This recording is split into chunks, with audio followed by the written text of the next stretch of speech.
What if I told you that ancient Roman soldiers wrote home complaining about the quality of their beer, or that some Roman emperors spent the equivalent of $100,000 on a single meal? The truth about ancient Roman cuisine is more shocking than anything you've seen on the History Channel. And today, we're revealing secrets that archaeologists have only recently uncovered. Let's start with something mind-blowing. The average Roman citizen consumed a staggering 3,000 calories daily. That's more than an Olympic athlete eats today. But here's where it gets interesting. Recent discoveries of the Vindolanda tablets, ancient Roman text messages written on wooden postcards, reveal that soldiers weren't just concerned with battle strategies. They were obsessed with food, sending desperate letters home, begging for better wine and exotic spices. The Roman Empire's rise to power wasn't just about military might or architectural brilliance.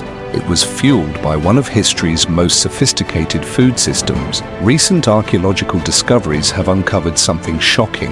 Roman military rations were actually superior to modern military food. Roman legionaries received a carefully planned diet that included omega-3 rich fish sauce, high-protein barley, and energy-dense dried fruits. This wasn't just food, it was ancient performance enhancement. But here's where things get really interesting. The Romans didn't just eat to live, they used food as a weapon of war. New evidence suggests they deliberately introduced certain foods into conquered territories to create dependency. Wheat wasn't just food, it was a tool of empire.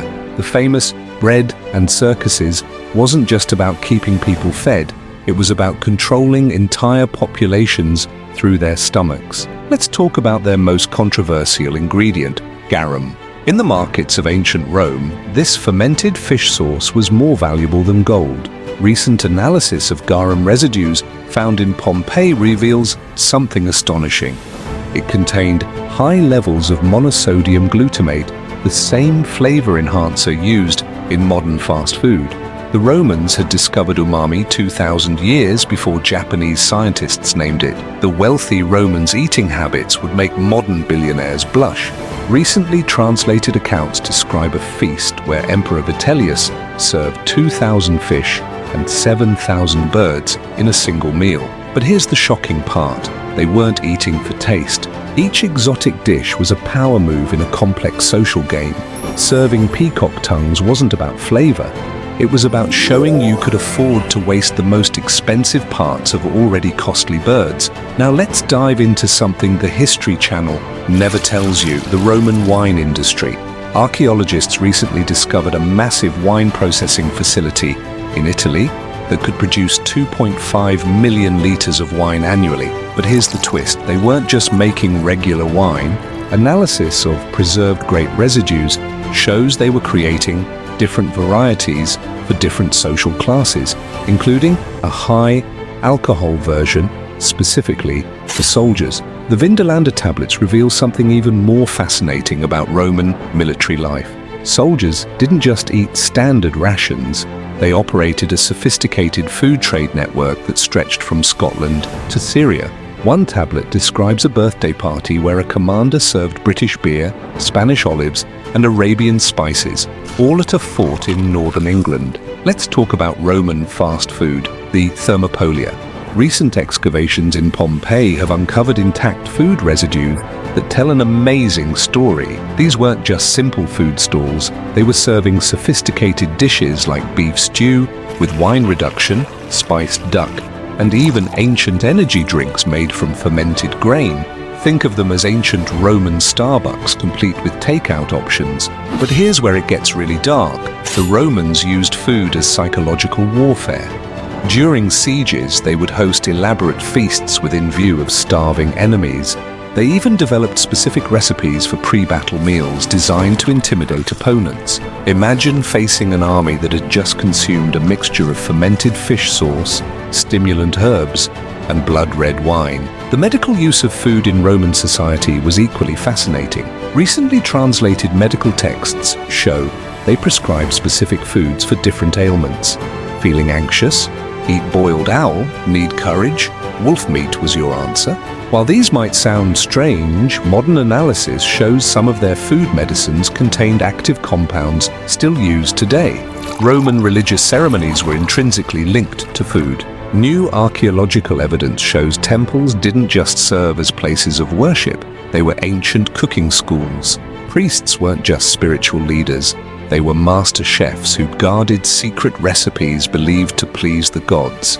Some of these recipes were so sacred that revealing them was punishable by death. The class warfare through food was equally fascinating. While poor Romans ate bread and porridge, the elite developed increasingly elaborate dishes to distinguish themselves. One recently discovered cookbook includes a recipe for flamingo tongues in honey, not because it tasted good, but because it was nearly impossible to acquire. It was the ancient equivalent of eating gold-plated steaks. Trade routes played a crucial role in Roman cuisine. New archaeological evidence shows they had refrigerated shipping containers, clay pots with special compartments for ice and straw. They could transport oysters from Britain to Rome, keep African fruits fresh for weeks, and preserve Arabian spices for months. This wasn't just transportation, it was a logistical miracle that wouldn't be matched until the 19th century. But perhaps the most shocking discovery comes from recent excavations of Roman bars.